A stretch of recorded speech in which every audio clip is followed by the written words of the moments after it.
Работает! Шелковая. Где твои яйца? Очень полезное вещество билирубин. Это все путь к инфекциям. И засыпаем. Видите, 2 ряда. Это курочка. А теперь вот эта вся солома, вся подстилка с курятника идет мне в теплицу.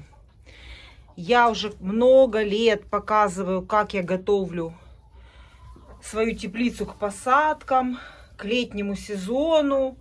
Вот эту всю подстилку с пометом я укладываю в теплицу. А как я это делаю, я вам и в этом году тоже покажу.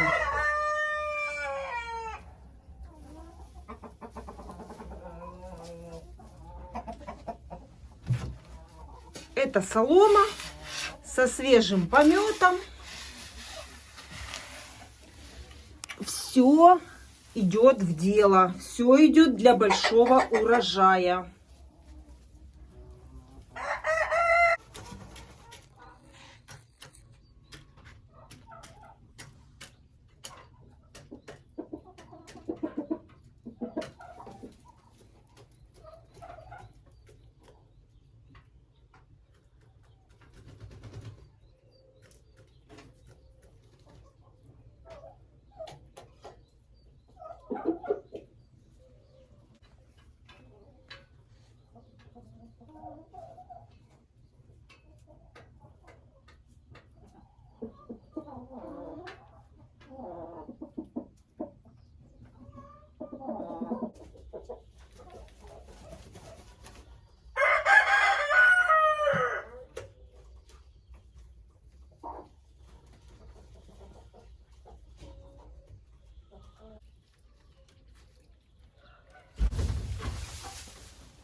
Начинаю собирать яйца.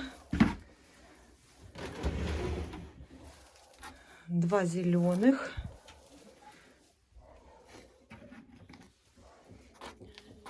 И 3 обычных.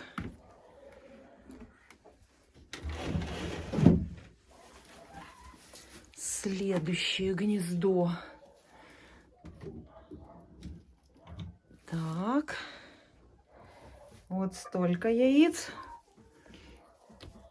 Это за 3 дня яйца. Меня не было на даче 3 дня. Куры у меня сами, самостоятельно несут яйца. У них всегда есть корм в бункерных кормушках. И я вас уверяю, мы с вами им для того, чтобы снести яйца, не нужны. И еще 2. Красивое белое яйцо. И кажется, я догадываюсь, кто его несет.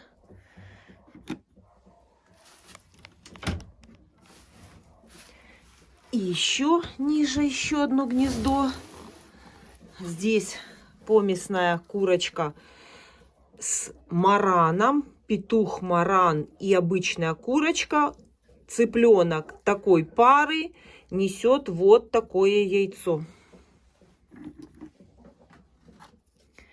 Это вы тоже знаете, маленькая курочка у меня несет.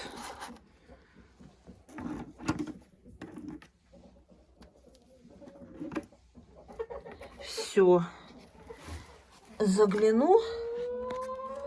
Вдруг там есть, вот видите, солома. Это все нужно убрать. Все, идем дальше.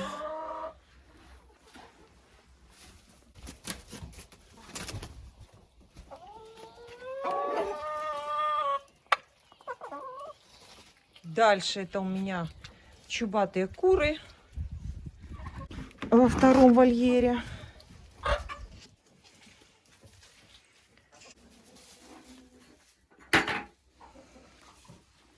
В верхнем гнезде 2 яйца. 2 яйца. Как всегда. И одна и та же курочка несет. Они однотипные. И в основном гнезде вот такое количество яиц. Все как есть, так и показываю. Сколько снесли, столько и покажу.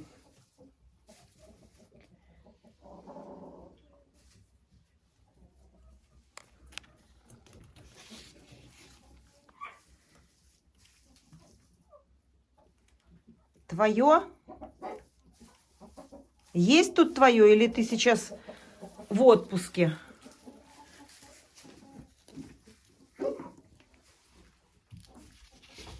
Конечно, по количеству яиц видно, что курочки не все несутся.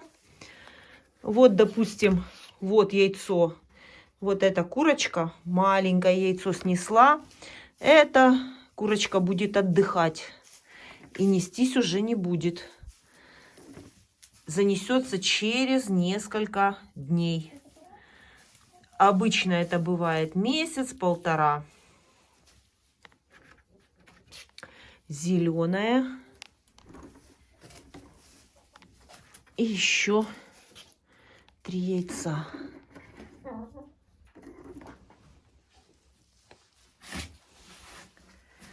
И это еще не все. И еще одно здесь застряло. Все. В этом гнезде тоже все.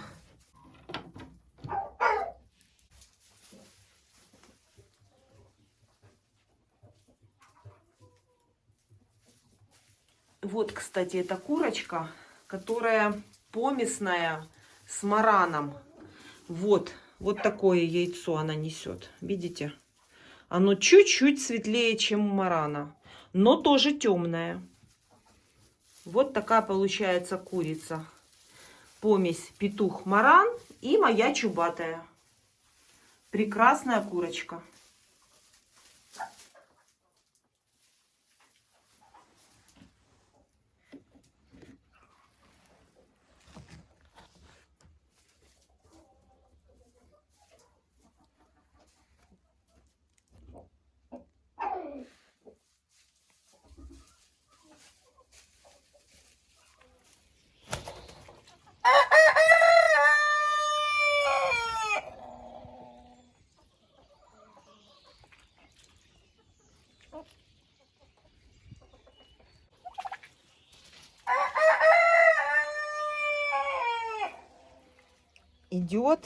Идет за мной.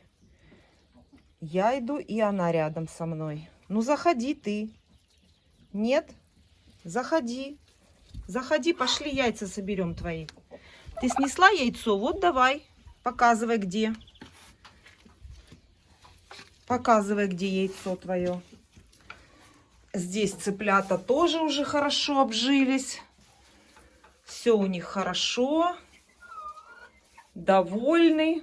Просторно у них здесь.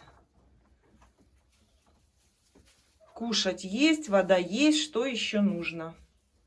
Молодцы. Так, а что тут у нас? О, хорошо. 3 индюшиных яйца и 1 марана.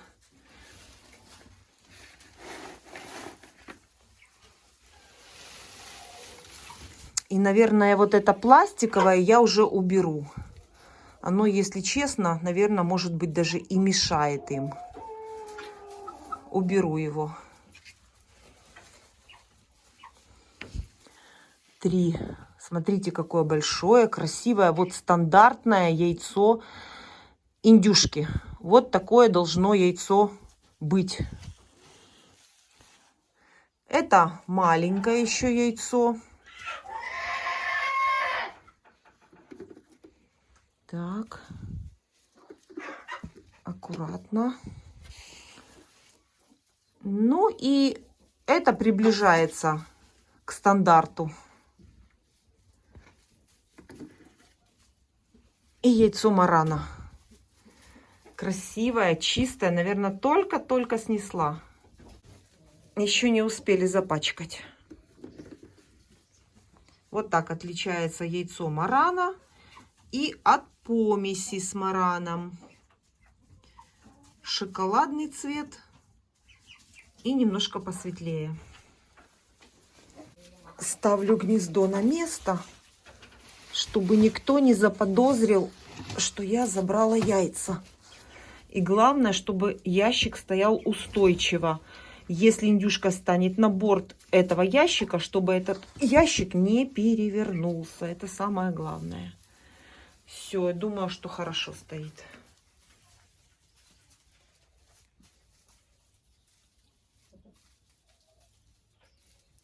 Красавцы-петушки получаются.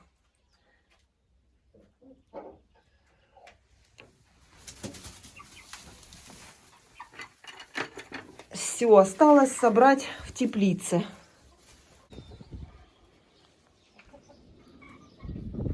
Не успеваю я в этот раз переселить этих кур в домике. Просто не успеваю. Оставляю им вот так открытую форточку, потому что очень жарко днем в теплице. И обязательно закрываю сеткой эту форточку.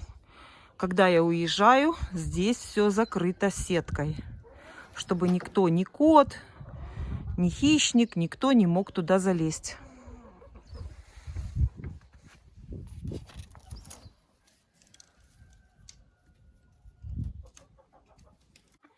Честно говоря, мне очень нравится, что птица моя здесь пока сидит. Благодаря этой теплице я хотя бы вижу яйца этих кур. Потому что переселять их нужно в домик и накрывать полностью вверх, чтобы коты не могли туда добраться. И тогда будет результат. Ого! Вот это результат! Вот это молодцы! Ну вот видите, переселить теплицу, это значит не увидеть этих яиц. Ого, какие крупные.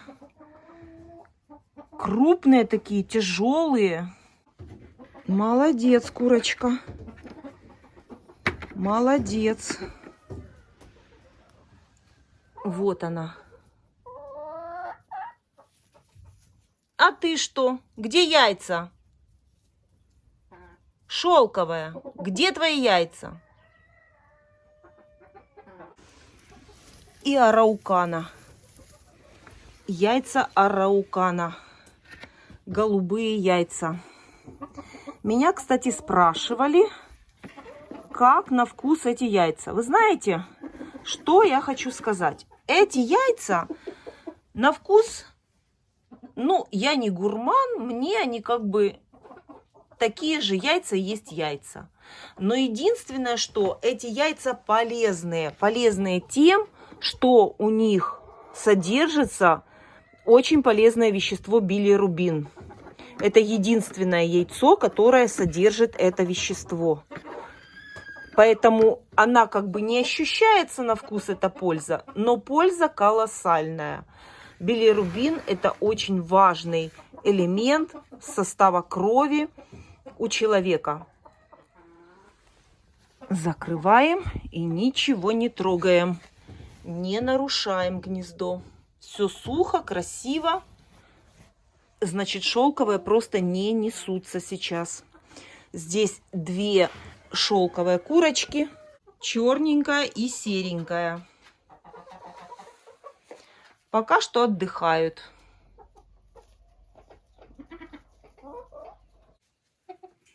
Фавероли. Семейка фаверолей.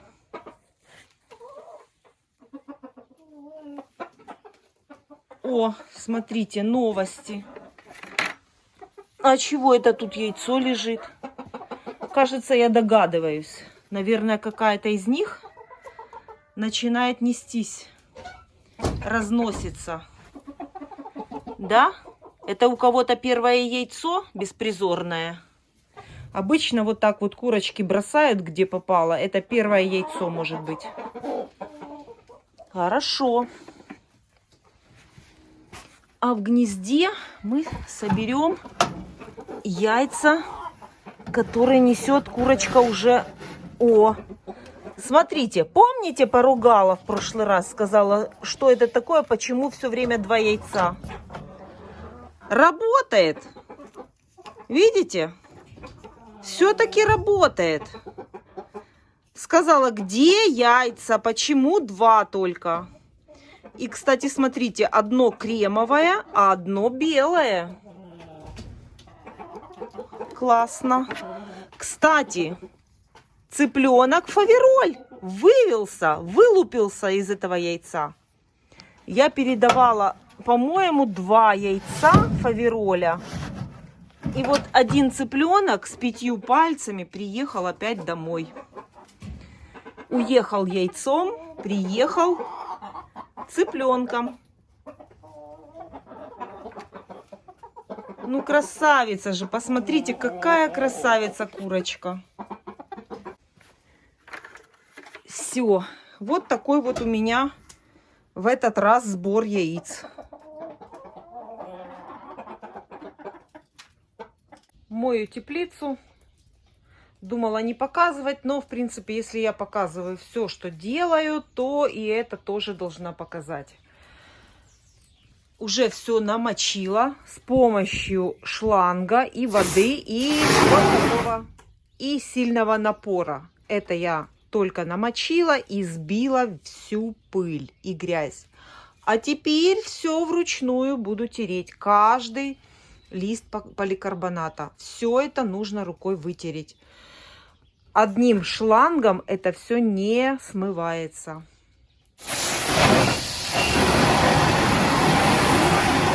Очень удобно это делать с помощью обыкновенной перчатки. Я одеваю вот такую вот тряпчаную перчатку и все отлично прохожу. Можно даже взять еще хозяйственное мыло. Все, и теперь это все это теперь уже смываю.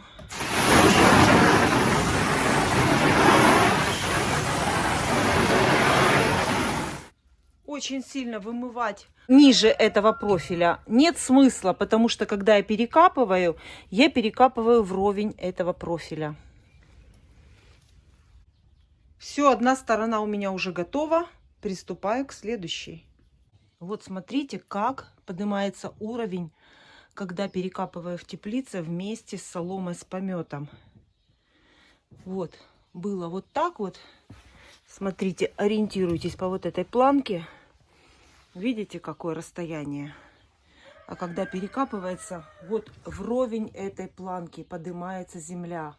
Это очень хорошо. То есть у нас получается такая грядка, которая дышит. Воздухопроницаемая, можно сказать. Кто не знает, как я перекапываю теплицу, я сейчас расскажу. Прокапывается траншея.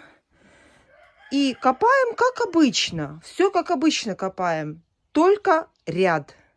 Потом в этот ряд укладываем солому вместе с пометом. И перекапываем следующий ряд. И этот следующий ряд закрывает эту солому. И получается у нас, что солома с пометом простелена на штык лопаты от верха земли. То есть мы ее закрываем землей. Не перемешиваем всю землю с этим соломой и пометом, а просто укладываем нижний слой. Что нам это дает? Во-первых, нам это дает удобрение. Но у меня здесь даже не цель удобрить в теплице, а цель, чтобы корням было тепло.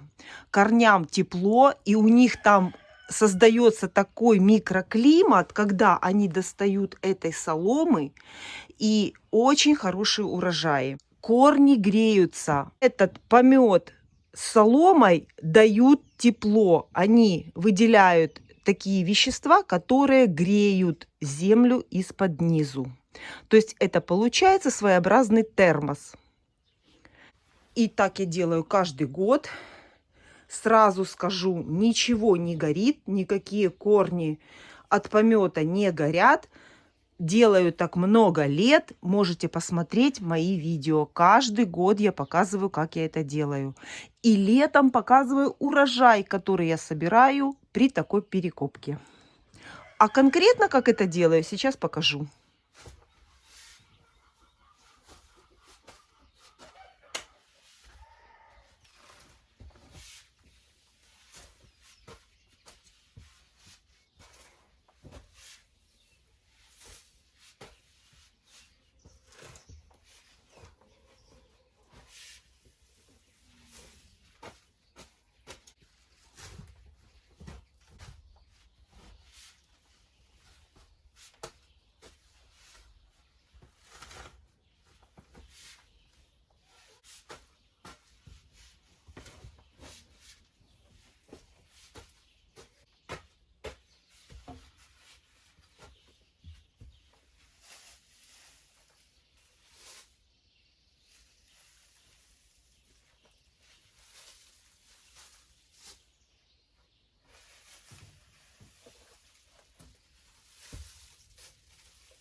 И так далее.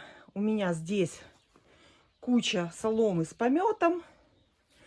Здесь мне немножко труднее копать, потому что, если помните, здесь у меня сидели индюки. И вот здесь как раз стоял их насест.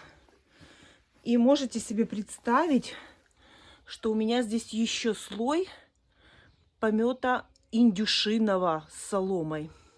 Но это не на всей теплице, это именно вот тут, где стоял их насест и где они ночевали. Здесь помет индюшины есть, но уже не такое количество, как было возле насеста. И для того, чтобы мне здесь использовать этот помет индюшиный с толком, я еще снимаю этот слой.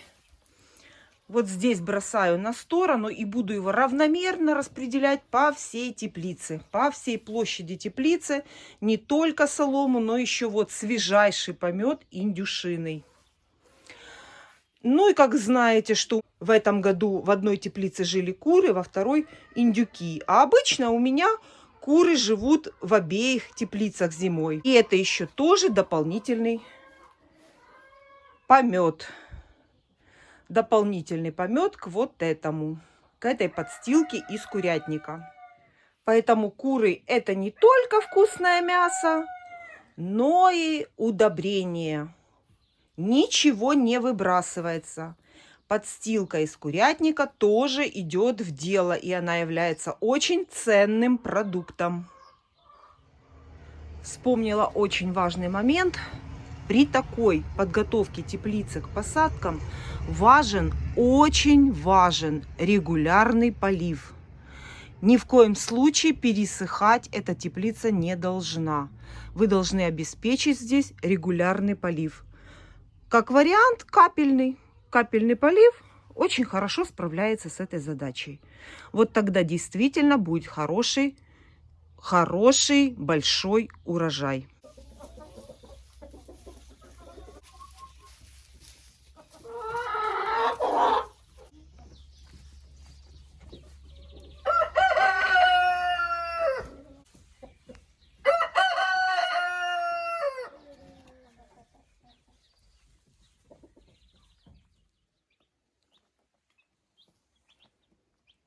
У цыплят все хорошо. Ну вот, пришла, называется. Я же пришла вас показать. Ну не бойтесь. Вот так. Разбежались кто куда. Несколько штук я отсадила в брудер. Тот, кто смотрит мой канал давно, знает, что у меня есть брудер. Но, конечно, такое количество туда не влазит. Поэтому туда просто несколько штук отсадила. И сейчас смотрю, что здесь им хорошо. И даже раздумываю над тем, чтобы цыплят из брудера перенести сюда. Брудер у меня самодельный. Я показывала. У меня есть видео, как мы его делали. Он сделан из оцинковки. Видите, 32 градуса. И цыплята себя чувствуют здесь прекрасно. Единственное, что для того, чтобы достичь такой температуры, мне пришлось закрыть. Здесь вот такая вентиляционная решеточка. Ее я закрыла. И с боков вот так вот пледами тоже закрыла. И сразу же у меня поднялась хорошая 32 градуса температура. Сюда я посадила вот возможное количество цыплят в таком возрасте. Именно в этом возрасте еще можно такое количество посадить, такой объем брудера. Но смотрю, там всем остальным тоже неплохо. И раздумываю над тем, чтобы этих туда перенести. Или же пусть пока посидят пару дней. Не хочу открывать брудер, чтобы не падала температура. Очень важно, чтобы у цыплят первые 2 недели была очень хорошая, комфортная температура. Это 30 градусов. А потом постепенно можно снижать. Почему важно это именно в первые сутки? Потому что сейчас формируются все внутренние органы. Можно подумать, ну, маленький цыпленок вырастет. А вот именно сейчас закладывается то яйцо, которое будет этот цыпленок нести, когда вырастет.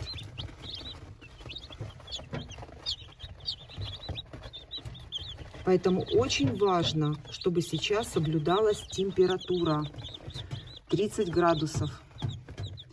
При пониженных температурах цыпленок будет расти совершенно по-другому. И развитие цыпленка будет совершенно другое. Температура в первые дни цыпленка важна так же, как и еда. Вот как комбикорм, наличие комбикорма и наличие тепла, это сейчас очень важно для цыпленка. На 3-е сутки хорошо видно, кто петушок, а кто курочка. Видите, 2 ряда? Это курочка. Смотрите. 1 ряд, видите? Вот это петушок. Сейчас вам хорошо покажу. Ну-ка, одной рукой мне неудобно, и он еще и не хочет сидеть. Смотрите, видите, одно перо с краю. Видите, 2-го ряда нету. Это петушок. Ну-ка, иди сюда. Ты кто? Ты кто? Одной рукой смотрю. Это тоже петушок.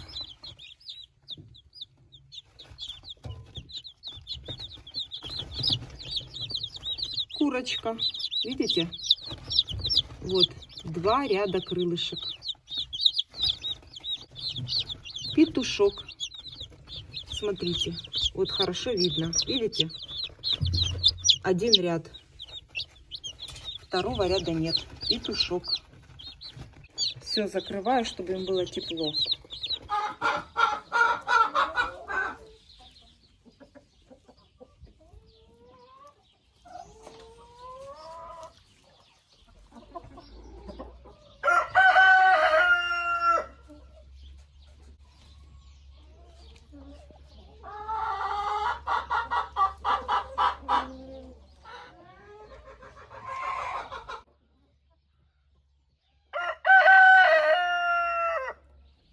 Когда в вольере мокро после дождя, и когда у меня сухарей мало, я курочкам даю сухари вот так. Я захожу в вольер.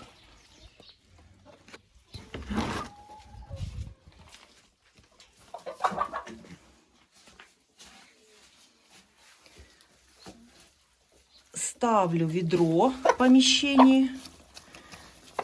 И вот так вот кушают сначала эти курочки, а потом соседние. Потому что если я сейчас это покажу на улице, те, которые в соседнем вольере увидят, они будут расстраиваться. Поэтому вот так вот, прямо с ведра моего, размоченный хлеб.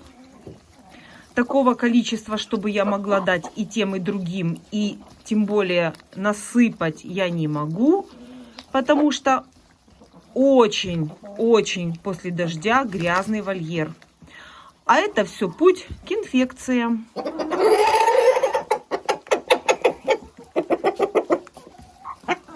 И ты пришел. Вот. Ну, кушай и ты уже. На, ешь. И бывает, и вот так делаю.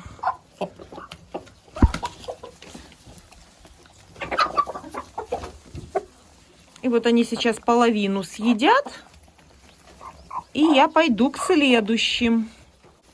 Когда сухой вольер, это удобно. Я разложила по мисочкам, и все. Но разложить, когда грязный вольер, я не могу. Они с лапами становятся на хлеб и потом кушают грязь. Ты зачем укусила? Ты зачем укусила? Поэтому вот так вот в помещении, в вольере. Все, давайте еще чуть-чуть и все. И фаверолям надо дать, и шелковым надо дать. Все хотят хлеб. Все любят хлеб. Давайте сюда положу. И все, забираю, потому что всем не хватит.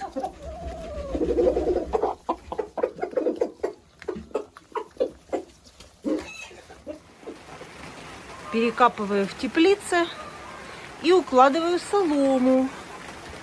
И вот такое бывает. Беру солому, а там яйцо. Это я привезла эту солому из курятника. Вот только привезла. Это свежайшее яйцо. И у меня плюс одно яйцо. Идет дождь. Это самое хорошее время работать в теплице. А вот смотрите с прошлого года. Вот так вот за лето все превращается в торф. Вот в прошлом году это была вот такая солома. Вот, видите? Вот она какая становится. Она отдает все полезное растениям летом. Когда дохожу до конца ряда, разворачиваюсь вот так в теплице. Эта сторона уже вся сделана. А здесь уже неудобно копать. Разворачиваюсь и копаю вот так. И вот так копаю теперь. И когда прокапываю метр где-то, И граблями все вот так вот уравниваю. Это называется закрыть влагу. Вот. А все грудочки вот такие вот крупные, вот так вот граблями вот сюда. Вот сюда. И здесь они уже перекопаются. Все, вот так. И вот так получается.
А вот это раннее потепление. Майский жук.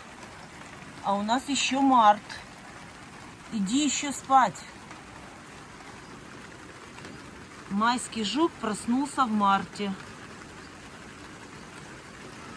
У нас обещают 22 градуса тепла на выходных.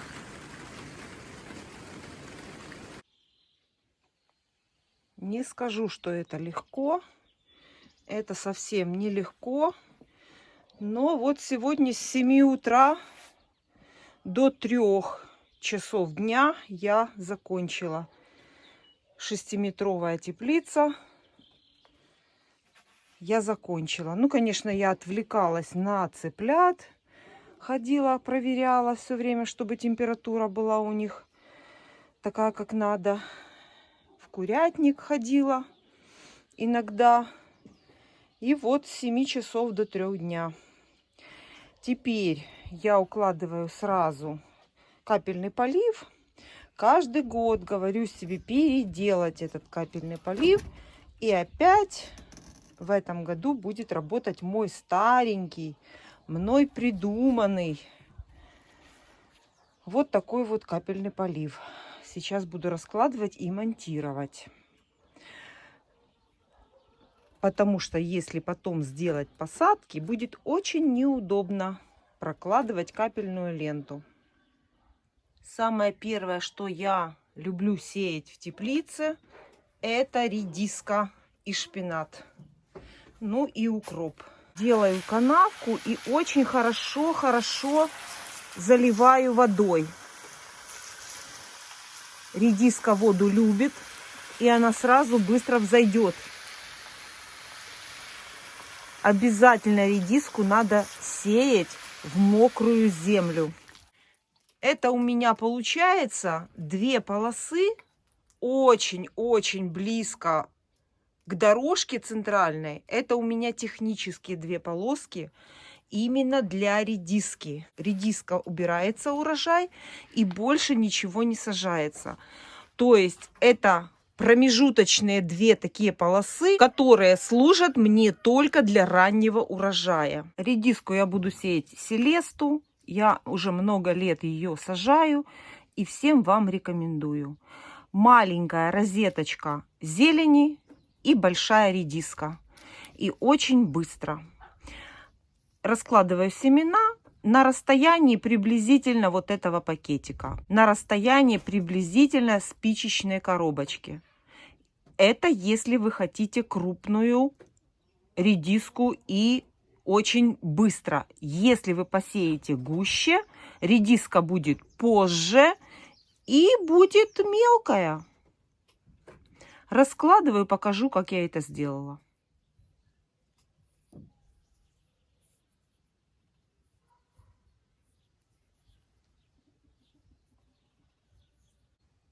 Вот на таком расстоянии друг от друга я сею селесту. Вот. Спичечный коробок. Вот так.